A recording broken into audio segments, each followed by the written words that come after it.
Middle east की आग अब सिर्फ मिसाइलों और बमों तक सीमित नहीं रही। यह जंग दुनिया की सबसे बड़ी ताकतवर सेना की ताकत और उसकी कमजोरियों दोनों को दुनिया के सामने ला रही है।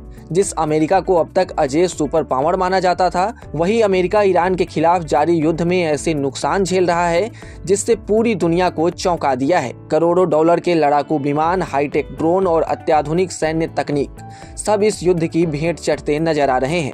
अब सवाल सिर्फ इतना नहीं रह गया कि अमेरिका ने क्या खोया, बल्कि सवाल ये भी है कि क्या ईरान ने अमेरिकी एयर पावर की सबसे बड़ी कमजोरी दुनिया के सामने उजागर कर दी है। चलिए जानने की कोशिश करते हैं। दरअसल अमेरिकी रिपोर्ट्स के मुताबिक पिछले 2 महीनों में अमेरिका को कम से कम 42 एयरक्राफ्ट का नुकसान हुआ है। इससे दुनिया की सबसे एडवांस माने जाने वाले F-35 stealth fighter jet, F-15E strike eagle, MQ-9 reaper drone और कई रिफ्यूलिंग एयरक्राफ्ट शामिल हैं। इन सभी विमानों की कुल कीमत करीब 29 बिलियन डॉलर यानी लगभग 2.5 लाख करोड़ रुपए बताई जा रही है। इतने बड़े नुकसान ने पेंटागन की रणनीति और अमेरिका की सैन्य तैयारी दोनों पर गंभीर सवाल खड़े कर दिए हैं।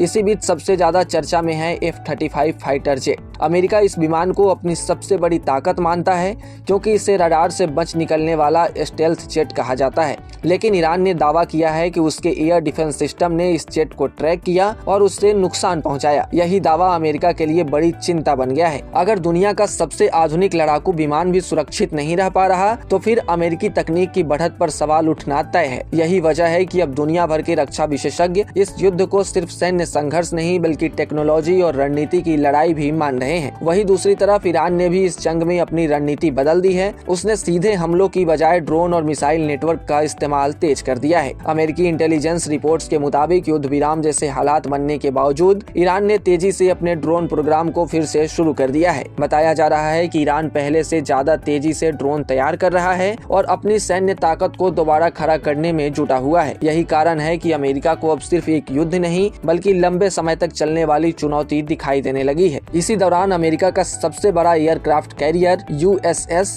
गेराल्ड आर फोर्ड भी चर्चा में आया। लाल सागर में तैनात इस विशाल युद्धपोत में आग लगने की खबर सामने आई। हालांकि अमेरिकी नेवी ने इसे तकनीकी घटना बताया, लेकिन युद्ध के माहौल में हुई इस घटना ने पेंटागन की चिंता और बढ़ा दी, क्योंकि ऐसे समय में किसी भी तकनीकी गड़बड़ी को विरोधी देश अमेरिका की कमजोरी के तौर पर पेश करने की कोशिश कर रहे हैं। इधर इस युद्ध का असर सिर्फ सैन्य मोर्चे तक सीमित नहीं रह गया।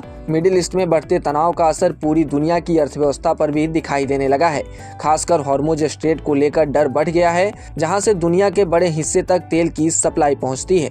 जैसे जैसे तनाव बढ़ रहा है वैसे वैसे ग्लोबल ऑयल मार्केट में भी बेचैनी बढ़ती जा रही है। यही वजह है कि दुनिया भर के बाजार इस युद्ध पर लगातार नजर बनाए हुए हैं। अमेरिका के भीतर भी अब इस युद्ध को लेकर बहस तेज हो गई है। कई अमेरिकी मीडिया रिपोर्ट्स और रक्षा विशेषज्ञों का मानना है कि अगर युद्ध इसी तरह लंबा खिंचता है तो इसका सबसे बड़ा दबाव अमेरिका के सैन्य बजट और एयर पावर पर पड़ेगा। यही कारण है कि अब वॉशिंगटन में भी यह सवाल तेजी से उठाया जा रहा है कि क्या ईरान के खिलाफ यह लड़ाई अमेरिका के लिए रणनीतिक जीत होगी या फिर यह एक ऐसी महंगी जंग बन जाएगी जिसने दुनिया की सबसे बड़ी सैन्य ताकत को अंदर से झकझोर दिया है। आपको क्या लगता है कमेंट सेक्शन में जरूर बताएं और ऐसे ही तमाम अपडेट्स और शेयर मार्केट से जुड़ी तमाम जानकारी के लिए बने रहें गुड रिटर्न्स डिजिटल के साथ।